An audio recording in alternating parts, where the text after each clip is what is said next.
I want to call Udi Mokady, the founder and executive chairman of CyberArk. He has done so much for cybersecurity. And the second person, the cybersecurity rock star. If you haven't seen her TED Talk, you don't know what cybersecurity is. I want to call to the stage Keren Elazari, analyst, author, and researcher of the Blavatsky ICRC Tel Aviv University. Thank you, Manny. Good luck, guys. Thank you for that fun introduction. Thank you. Absolutely. Udi, please I'm excited take a seat. to hear you. Thank you. Hello, everybody. So we're going to change it up a little bit right now. We're going to have a fun, dynamic, and honest and open conversation Absolutely. with one of the pillars of the Israeli cybersecurity ecosystem, Udi Mokady. Udi founded CyberArk in 1999. And CyberArk, Yeah. what's that? Back in the day. Back in the day, yes. I'm proud to say I was already interested in cybersecurity in the 90s, and it's fantastic to see a company like CyberArk flourishing and succeeding today.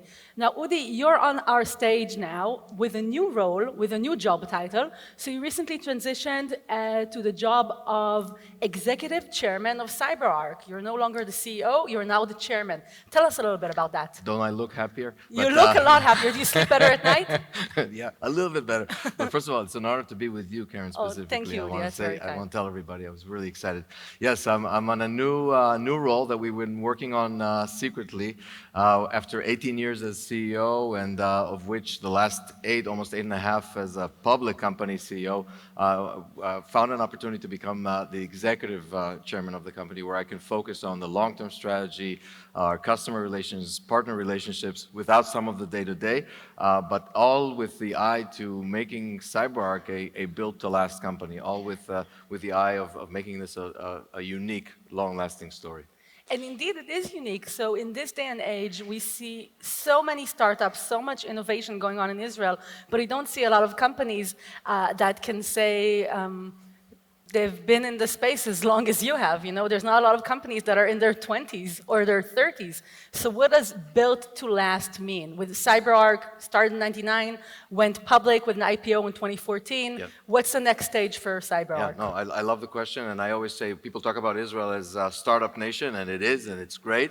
And CyberArk is an example where we can also be scale-up nation. Scale-up nation. I love it. And create big, long-lasting global companies. We have a global team. We're very with global customers, but with the source and the R&D and the innovation and the powerhouse coming out of Israel. I think it really stemmed from the customers telling us that privileged access management, the space we pioneered, and now our expansion to identity security, customers were saying, this is mission critical to us. We want you to be around. And we heard it when we were a younger company.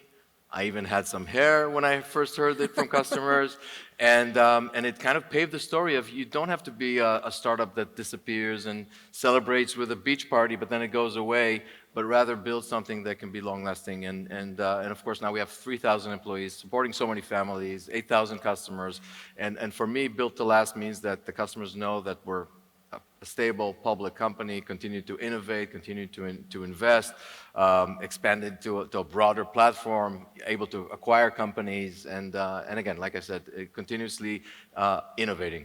That is fantastic, and I really like to celebrate that, Udi, because a company that is built to last, a company that gives back to the community. I know CyberArk has also set up CyberArk Labs and CyberArk Ventures, so you actively invest in other startups. You've had several successes co-investing with big venture capital firms that specialize in cybersecurity, like Team 8, like YL, like Lilot. Do you want to tell us a little bit about that? Yeah, absolutely. I think we've been, when you play the long game, you also invest a lot in partnerships in various forms. I would say the first one is actually technology partnerships. Like we integrate, we have over 1,000 integrations with other technology companies. Many of them are security players, but others can be robotic process automation and others, because that's what our customers care for. They want to have a 1 + 1 = 11, and so we do that. So that's on the partnership, of course, the channel partnerships, the resellers and advisories.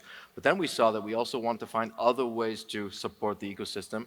And over a year ago, we created the CyberArk Ventures, where we actually co-invest. That's exactly how you phrased it, with leading VCs, and we're able to kind of seed some of the innovation that's going on and fuel additional partnerships. And support the next generation of entrepreneurs. Absolutely, which we love doing, and we're really in touch with the startup community, regardless of whether we're investors or not. We'd like to help this flourish, and I think another aspect of this is the ability to actually be the example of you can think about building a category, you can think of building a long-standing company.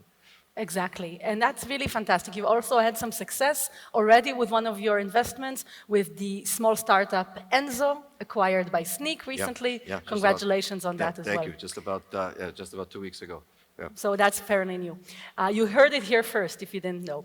So it's fantastic. Now let's talk a little bit about technology, Udi. Historically, CyberArk was a privileged access management company. You pioneered the space, but now privileged access is everywhere. And the perimeter, we just heard from the director of the Israeli security authorities how much we need walls, how much we need the perimeter, how much we need firewalls. But at the same time, as a security analyst, I can also tell you people are saying the perimeter is gone. What perimeter? In the post-COVID age where people are working from anywhere, perimeters are a thing of the past. So is identity the new perimeter? Is that the new way to look at it? Absolutely. We believe identity is the new perimeter, and I would also say identity is the attack surface. If you analyze attacks, there's always an element of credential compromise, it could be a user or machine. And by the way, when we talk about identity security, we don't only talk about the humans and it's not just our passwords. Just the humans and our access, but also machines talking to machines, applications talking to applications, leveraging keys and credentials or secrets. And those, we found that there are 45x times more machine identities in an organization than even humans. So imagine an enterprise with hundreds of thousands of employees. Wait, let me understand that. So there's almost 50 times more identities that need to be authenticated for devices and machines and services as there are human beings? Yeah, absolutely. So it's already the planet of the machines, the planet of the bots. And so we believe you take a unified approach to both, manage the humans and the secrets. We also give the humans easy access, and of course you have to give the machines an easy access. But with that proliferation, we found that, okay, we started with the most difficult part of identity, privilege access management, those users who traditionally access databases and the servers and administrators, but there's proliferation of privilege to those regular users, to those machines, and therefore you need a platform that covers it all. And we took that journey, and also to do that in a SaaS platform as well. So that's another thing that's new, going to the cloud. Absolutely. Again, we started with on-premise solutions. We still have thousands of customers that want to secure the secrets to the keys to the kingdom. To keep them on-prem. To keep them on-prem, but I would say now we see the majority of new customers joining and trusting SaaS and liking the fact that in a SaaS platform you can innovate faster and we give them more solutions with one platform. Okay, so you mentioned SaaS. It's a perfect opportunity for me to talk a little bit about attacker innovation.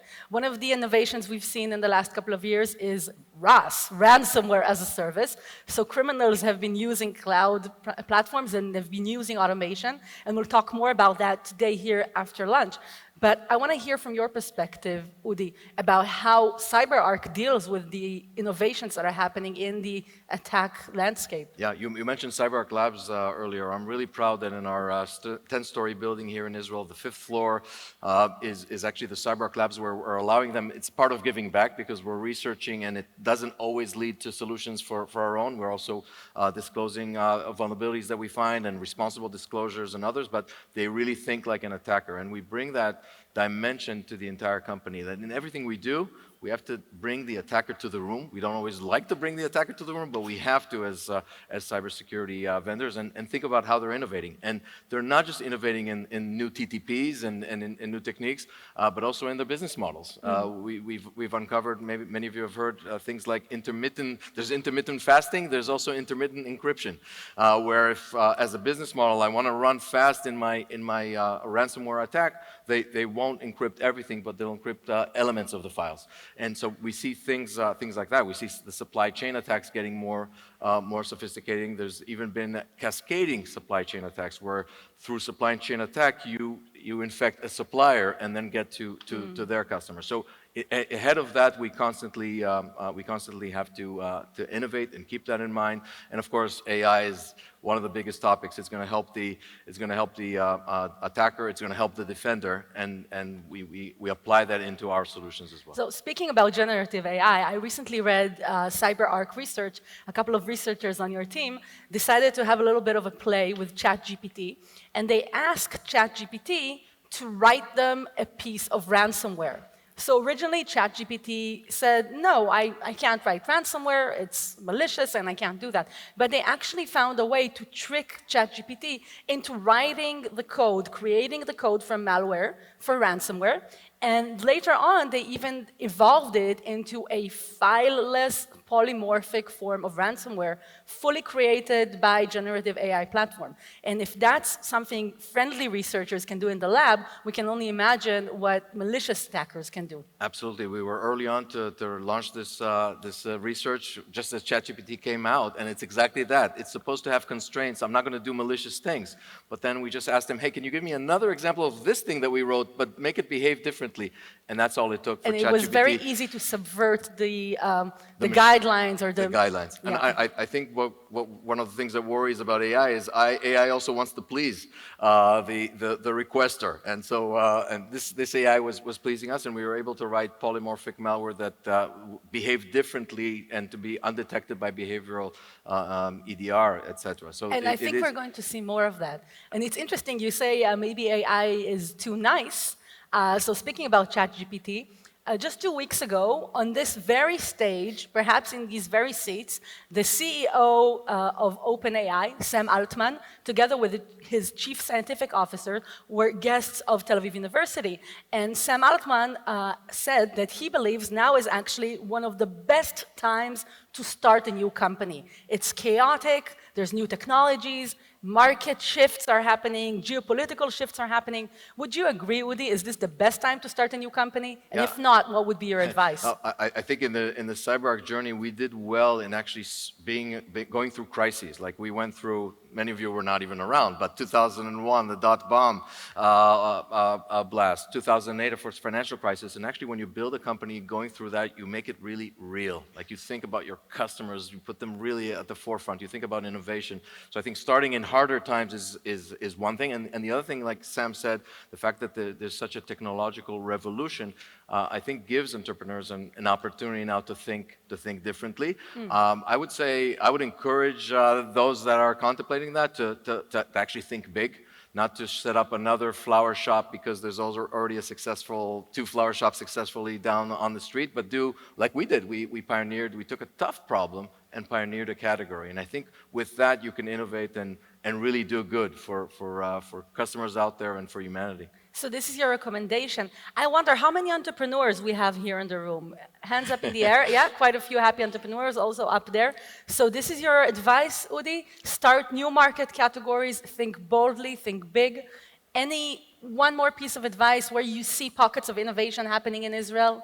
Yeah, we're staying, like you mentioned, the CyberArk Ventures. We stay very close to the ecosystem, and I love it. I love the you are also an investor, so don't forget that, everybody. And we're also a selective investor. Yeah, and also selective investor. CyberArk first, absolutely. I think we're looking forward to seeing more innovation and how do we protect, I would say, the generative AI security, not just leveraging AI for new verticals, but how do we defend against some of the downfalls of that? And I think kind of future looking, but it's not that far away to think about quantum, not just in the how do we set up quantum computing, but the post-quantum elements that many large enterprises are already thinking about. They're already thinking about post-quantum cryptography, post-quantum security. Cryptography. It's not that far away. There is a secret, I would say, race between countries on who's going to have the first quantum computing, and they're already recording secure sessions today to be able to decrypt them later.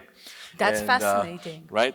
Store now, decrypt later kind of element. So storing secrets now in the hopes that a powerful quantum computer will be able to decrypt them in future years. Absolutely, and when that happens, there won't be time to replace libraries. So I think the right thing, companies already have to think about that, try to mark their cryptographic libraries and be ready for that. And I think there's room for innovation for the defenders when it comes to that realm. Fantastic. So our time is up here, Udi, but I hope that perhaps in 2 years' time or 5 years' time, we can be back here on the stage, talk about the fantastic companies and innovations that CyberArk has helped build and built to last here in the scale-up nation. We'll be happy to do that. Thank you. Thank you, everybody. Thank you. Thank you.